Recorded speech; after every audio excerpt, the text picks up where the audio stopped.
100 वर्षों के बाद इस प्रकार की माँ गंगा दिखलाई पड़ी। इतना स्वच्छ जल इनका कभी न दिखलाई पड़ा। इतना निर्मल और पावन जल इनका हो गया, एक अनोखी चमक दिखलाई पड़ रही इनके जल में। जी हम इस समय प्रयागराज, जिसका पुराना नाम इलाहाबाद था, के त्रिवेणी संगम के किनारे आए हैं। ये लॉकडाउन के बाद का दृश्य है। लॉकडाउन के पहले माँ गंगा इतनी निर्मल कभी नहीं रही।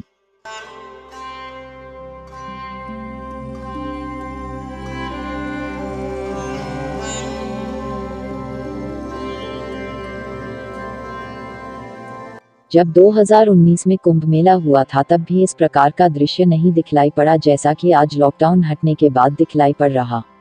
100 वर्षों के बाद माँ गंगा का जल इतना निर्मल हो पाया। हाथ में इनका जल लेने पर इनके जल की ठंडक साफ साफ महसूस की जा सकती है। जल बिल्कुल साफ हो चुका है। जल के आर पार अब बड़े आसानी से दिखाई पड़ रहा है। आइए आपको माँ गंगा की गुण बतलाते हैं।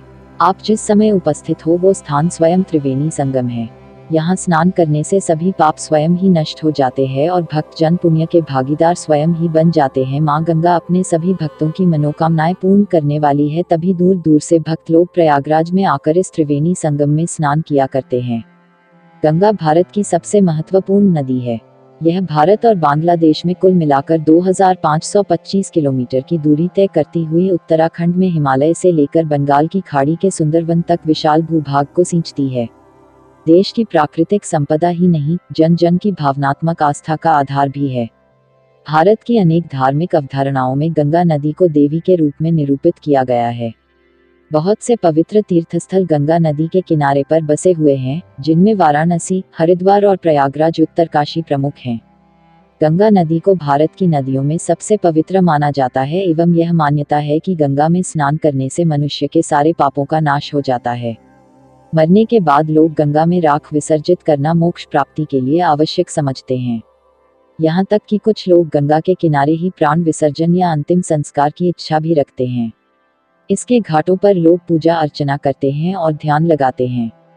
गंगाजल को पवित्र समझा जाता है तथा समस्त संस्कारों में उसका होना आवश्यक है।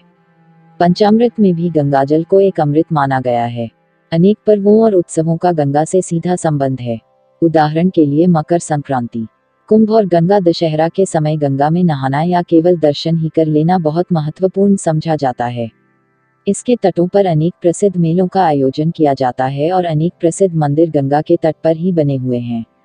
महाभारत के अनुसार मात्र प्रयाग में माघ मास में गंगा यमुना के संगम पर 3,10,000 तीर्थों का संगम होता है। ये तीर्थ स्थल संपूर्ण भारत में सांस्कृतिक एकता स्थापित करते हैं।